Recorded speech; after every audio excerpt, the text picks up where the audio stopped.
See it on my face, I made up my mind. Not another day, you're on borrowed time. Let me get away, yeah I'm running, yeah I'm running. So love me or leave me, I'm standing alone. Can't shake a feeling that lives in my bones. Lie to me, tell me you wish that you could, but nothing you gave me is worth what you took. 'Cause baby when I'm gone for good.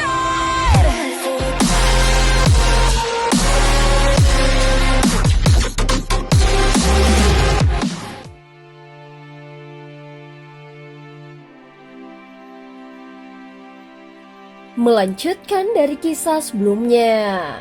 Pada saat ini ketika situasi sudah memanas, Ki Bae-hun menggunakan kekuatan jiwa yang mendekati tingkat nirwana sehingga membuat tahanan roh cukup terkejut. Namun aura yang menakutkan menyebar dari tubuh aneh tahanan roh. Melihat tubuh fisiknya tampak jelas bahwa tubuh itu bukanlah tubuh asli yang tumbuh secara alami. Ketika digabungkan tidak terlihat ada banyak kecanggungan. Garis-garis emas yang menggambang di seluruh tubuh jiwanya tampak mengikat tubuh fisik itu dengan sangat erat. Pada saat ini Ki Bae-hun melepaskan kekuatan jiwa yang sangat menggetarkan. Itu terus meningkat hingga setidaknya sudah melampaui tingkat ilusi. Tanpa harapan, jika kau benar-benar Huang Jin, satu serangan saja sudah cukup untuk menghabisimu. Ucap tahanan roh dengan nada yang dingin. Seolah-olah sekali melihat saja dia sudah bisa menembus rahasia Ki Bae-hun. Kepala Ki Bae-hun tiba-tiba menunduk, melepaskan jeritan tajam yang menusuk sampai ke dalam jiwanya. Tekanan jiwa yang telah berubah menjadi wujud nyata itu seperti mampu membekukan seluruh lautan sehingga ruang di sekitarnya ikut tertekan hebat. Ketika keduanya bertarung, Xiaoyan, Raja Tianzang dan Long Yan sudah meloloskan diri lebih dulu ke bawah lalu berkumpul di sisi Ye Beijing dan sang putri. Xiaoyan segera mengeluarkan kekuatan jiwa ilusi miliknya untuk melindungi semua orang dari serangan jiwa itu. Saat ini dua mata di dada tahanan roh langsung terpejam rapat. Meski Ki Bae-hun bukan Huang Jin sejati, tetapi dia justru menggunakan semacam teknik terlarang untuk mendekati ranah legendaris itu. Lautan di sekitar mereka membeku menjadi jiwa yang tak terhitung jumlahnya. Yang membeku bukanlah air biasa, melainkan jiwa laut yang terkandung di dalam air. 10.000 es jiwa laut. Katamu kau bisa melakukan semua hal. Bagaimana dengan yang ini? Ki Bae-hun mencibir. Jelas teknik larangan yang baru saja dia gunakan adalah salah satu kartu trufnya. Tahanan roh tidak menjawab. Teknik itu bahkan bukan berasal dari klan Lin Qiu. Namun kedua mata birunya memancarkan cahaya kuat sehingga garis-garis emas di tubuhnya berputar secara gila-gilaan.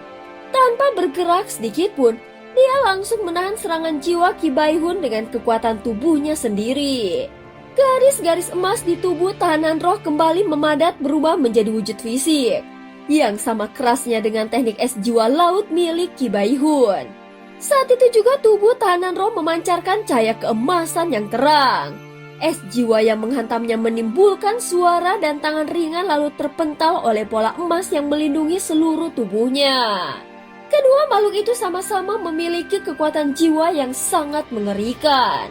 Dalam pertarungan di mana lawan menekan dengan kekuatan jiwa murni, teknik-teknik terlarang seperti itu bisa memberikan efek awal yang besar.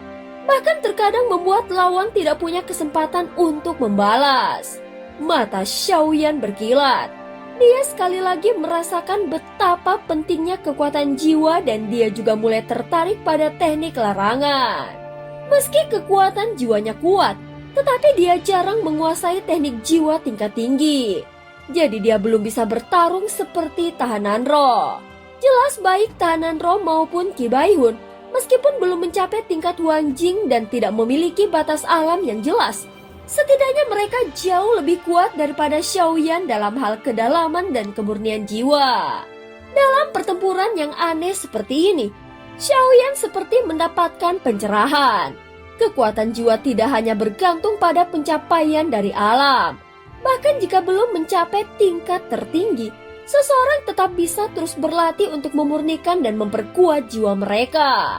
Adapun jiwa yang sangat murni seperti itu dapat menopang penggunaan teknik pelarangan tingkat tinggi yang cukup untuk menekan musuh tanpa bergantung pada keunggulan alam.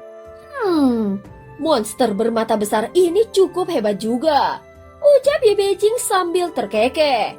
Klan Lin Qiu memang pernah terdengar, tetapi sepertinya sudah lama mengalami kemerosotan. Adapun klan Yuan Shen jauh lebih langka. Dan dua makhluk langka ini justru ada di sekitarmu. Sepertinya kau benar-benar orang yang diberkati keberuntungan yang besar. Tetapi itu tidak selalu menjadi hal baik, ucap Ye Beijing lagi. Pada saat ini Xiaoyan hanya tertawa kecil saat mendengarnya. Jika memang ingin menghidupkan kembali klan Yuan Shen, harganya tidak kecil. Bahkan mungkin mempengaruhi perkembangan dunia ratusan tahun ke depan. Dan mengembalikan garis keturunan klan Yuan Shen bukanlah tugas yang mudah. Pertarungan antara Tahanan Roh dan Qi Baihun tampaknya justru terasa membosankan bagi Ye Beijing. Dia sama sekali tidak menempatkan Qi Baihun dalam pandangannya. Sebaliknya dia malah asik mengobrol dengan Xiaoyan. Jika klan Yuan Shen tidak punah, apakah dunia tanpa batas akan tenggelam? Tiba-tiba Ye Beijing bertanya dengan rasa ingin tahu. Dari sudut pandang kecilku, setelah klan Yuan Shen dimusnahkan, barulah dunia tanpa batas mengalami invasi besar-besaran dan akhirnya hancur. Jawab Xiaoyan. Memang ada pengaruhnya, tetapi penyebab utama tetap karena seseorang menghendaki kepunahan mereka, ucap Ye Beijing dengan santai. Di sisi mereka, Raja Tianzhang tampak serius mendengarkannya. Meski dia sudah berada di dalam sistem dewa entah sejak kapan, namun beberapa hal masih berada jauh di luar jangkauannya. Keberadaan klan Yuan Shen memang beresiko. Kalau dipikir-pikir, sepertinya sistem dewa memang seperti itu. Selama ada kekuatan besar yang bisa dimanfaatkan, mereka akan mencoba menerimanya. Meski beresiko besar, namun kekuatan yang terlalu hebat memang mudah kehilangan kendali. Ye Beijing melanjutkan kata-katanya. Ye Beijing kemudian memainkan cincin tulang iblis di tangannya. Dia tampak tidak terlalu peduli pada cincin itu. Bahkan lebih mengetahui banyak hal dibandingkan Xiaoyan. Seolah-olah tidak ada hal yang tidak dia ketahui. Ketika Xiaoyan melakukan teknik perebutan tubuh terhadap Janzhao, Ye Beijing jelas mengetahui kekuatan aneh yang muncul saat itu. Namun dia tidak menanyakan apapun dan bersikap seperti tidak tahu. Karena sikap itu, Xiaoyan pun memilih tidak bertanya. Jika seseorang ingin merahasiakan beberapa hal, maka lebih baik tidak menanyakannya. Dengan begitu hubungan yang indah bisa tetap terjaga. Pada saat ini Xiaoyan mengangguk setelah mendengar pendapat Ye Beijing dan tidak membantahnya. Segala keputusan yang dia buat sekarang bukan lagi keputusan pribadi. Setiap pilihannya berpotensi mempengaruhi seluruh dunia sistem dewa. Kini dirinya sudah bukan lagi bidak catur di papan permainan orang lain. Tanpa sadar, dia sudah menjadi pemain yang menggunakan sistem dewa sebagai papan permainannya. Dunia sebagai bidak dan dirinya sebagai tangan yang menggerakkan semuanya. Apa yang akan terjadi selanjutnya? Apakah kejayaan atau kehancuran? Semua bergantung pada pilihan yang dia buat. Oleh karena itu Xiaoyan tidak berani mengambil keputusan secara sembarangan. Lagi pula, sekalipun dia setuju untuk membangkitkan kembali darah klan Yuan Shen, prosesnya tidak semudah itu. Yang lebih tidak diketahuinya adalah jika Ye Beijing melakukan kultivasi ganda, apa yang akan terjadi? Apa tujuan sebenarnya Ye Beijing? Dan apa harga yang harus dibayarkan? Saat ini segalanya masih misterius. Kalau hanya meminta bagian diriku sebagai avatar klan Yuan Shen untuk berkultivasi ganda denganmu, mungkin aku bisa mempertimbangkannya. Tubuh avatarku cukup baik, ucap Xiaoyan setengah bercanda. Bisa, tetapi tubuh aslimu juga harus datang sendiri dan aku bisa melayani tubuh aslimu sekaligus avatarmu. Kalau kau mau, jawab Ye Beijing tanpa ragu. Sudut bibir Xiaoyan berkedut saat mendengarnya. Meski Xiaoyan belum bisa dianggap sebagai sosok dewa sejati, dia tetap simbol dari sistem dewa dan pemegang keberuntungan yang besar.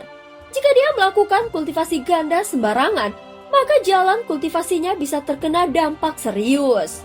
Pada akhirnya Xiaoyan memilih diam. Ye Beijing hanya tersenyum melihat Xiaoyan yang tampak sangat canggung. Dia tampak sangat senang dan sama sekali tidak terburu-buru. Di tengah percakapan santai itu, pertarungan antara tahanan roh dan Qi Baihun sudah memasuki tahap penentuan.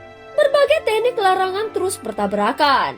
Namun di luar dugaan, Qi Baihun ternyata bukan lawan tahanan roh. Baik dalam kekuatan jiwa maupun teknik larangan, tahanan roh jelas lebih unggul daripada Qi Baihun. Meski sebenarnya dia bisa dianggap kuat oleh Xiaoyan. Dan cerita pun berakhir. Terima kasih udah dengerin Mihu dari awal sampai akhir ya. Sampai jumpa.